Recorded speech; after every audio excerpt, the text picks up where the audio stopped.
আমাদের সবার জীবনটা শুধুমাত্র রান্না করা, খাওয়া দাওয়া করা, সংসার করা অথবা কিছু দায়িত্ব পালনেও সীমাবদ্ধ থাকে না। এই এক জীবনে আমাদের কত রকম পরিস্থিতির যে সম্মুখীন হতে হয়। আসসালামু আলাইকুম এভরিওয়ান, কেমন আছেন সবাই? নিউ আরেকটা ভ্লগে আপনাদেরকে আবার ওয়েলকাম করছি। আজকে আমার বাগানের আগাছা পরিষ্কার করব, তার সাথে আমাদের লাইফের কিছু আগাছা আছে সেগুলো সম্পর্কেও বলবো। এই যে বর্ষাকাল এসেছে আর প্রতিটা টবেই এমন আগাছা সৃষ্টি হয়েছে, কিন্তু আমাদের জীবনের আগাছাগুলো সৃষ্টি হওয়ার কোনো সময় থাকে না। সামিউল ইসলাম নামে একটা আইডি থেকে কয়েকটা ভিডিওতে আজে বাজে কমেন্ট করেই যাচ্ছিল। কমেন্টের স্ক্রিনশট নিতে পেরেছি, বাকিগুলো স্ক্রিনশট নেওয়ার মতো পরিস্থিতিতে ছিলাম না। কমেন্ট দেখে তো আমি অবাক হয়ে গিয়েছিলাম। আমি রিপ্লাই দিয়েছিলাম, তারপর আবার কমেন্ট করেছিল কিনা জানি না, কারণ রিপ্লাই কমেন্ট আমার পেজে শো করে না। শুরুতেই যে কমেন্টটা করা হবে সেটা সুন্দরভাবে দেখতে পাবো, কিন্তু পরে যে রিপ্লাই কমেন্ট দেওয়া হয় সেগুলো একটাও শো করে না। অনেকে লিঙ্ক শেয়ার করে, অনেকে স্টিকার কমেন্ট দেয়, এই জন্য ওই অপশনটা বন্ধ করা আছে। কমেন্ট গুলো দেখার পর কিছুক্ষণের মধ্যে আমার মনে হয়েছে সে আমার ফলোয়ার্স না। আমার ফ্যান ফলোয়ার্সরা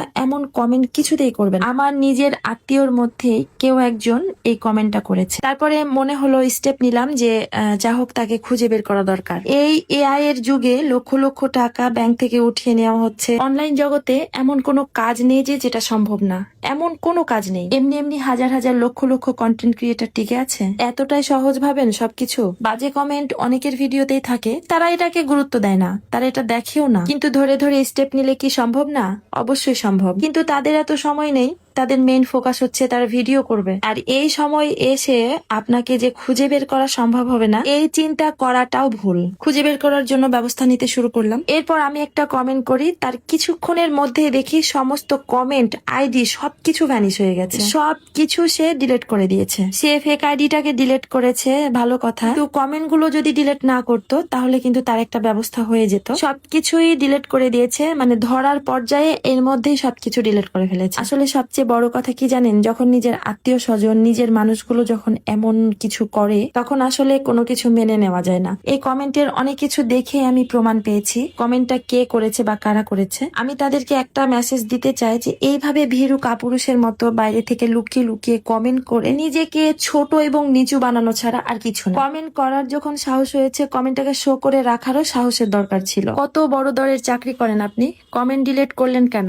নিজের পরিচয় দিয়ে কমেন্ট করতে লজ্জা লাগে? মানে এরা আসলে কেমন জানেন, এরা আসলে অসুস্থ মেন্টালিটি। তারা সবসময় ডিপ্রেশনে থাকে, অন্যের সুখ শান্তি দেখে সহ্য করতে পারে না। আবার নিজের হাজবেন্ড অথবা বয়ফ্রেন্ডকে সবার সামনে শো করতে পারে না, লুকিয়ে লুকিয়ে থাকতে হয়, লুকিয়ে লুকিয়ে দেখা করতে হয়। এই জন্য তাদের মধ্যে এক প্রকারের মানে ঈর্ষা কাজ করে। তো যাই হোক, ব্যক্তিগত বিষয় নিয়ে আর কিছু বলতে চাচ্ছি না। অনেকেই হয়তো অনেক কিছু মন্তব্য করে বসে থাকবেন, বা আমার আত্মীয় স্বজন বা পরিচিত মানুষজন অনেক কিছুই ভাবতে পারেন, কিন্তু আমি সন্দেহের বশে পরিচয়টা দিতে চাচ্ছি না। তবে হ্যাঁ, আমি এটুকু বলতে চাই, না হলে আবার নেগেটিভ কিছু ভাবতে পারেন আপনারা। মানে যে এই কাজগুলো করেছে তারা হচ্ছে আমার শ্বশুর বাড়ির ফ্যামিলির, যাদেরকে আমি অন্ধের মতো বিশ্বাস করতাম, যাদের সাথে আমার খুব ভালো একটা সম্পর্ক আছে এবং থাকবে আজীবন। তবে আমার দুই ননদ ছোটবেলা থেকে, মানে যখন থেকে বিয়ে হয়ে গেছি আমি, তখন থেকেই তাদের নিজেদের মেয়ের মতো করে আমাকে স্নেহ করে, ভালোবাসে, হাতে ধরে ধরে অনেক কিছু শিখিয়েছে, আগলে রেখেছে। তাদের ছেলে মেয়েগুলো আলহামদুলিল্লাহ অনেক ভালোবাসে, তার সাথে নিজের মায়ের মতো করে আগলে রেখেছে। মানে তারা ছাড়া এই অনলাইন জগতেই বলেন কিংবা এই শহরে এতটা ভালোভাবে,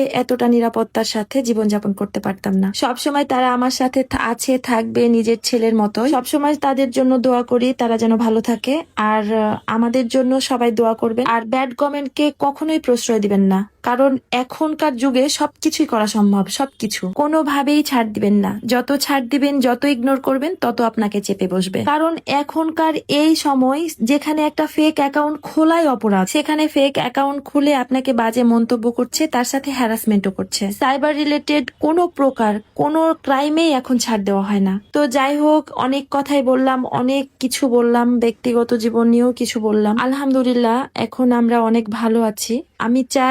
তারপরেও আমি চাই তারা ভালো থাকুক, সুস্থ থাকুক, সুখে থাকুক। তাদের লাইফ নিয়ে চুল পরিমাণ ইন্টারেস্ট আমার নাই। আর তার সাথে আরো একটা দোয়া করি যে আমার মতো আর কোনো মানুষের পিছনে না লাগুক। তো যাই হোক, আজকের ভিডিওটা এখানেই শেষ করছি। আল্লাহ হাফেজ।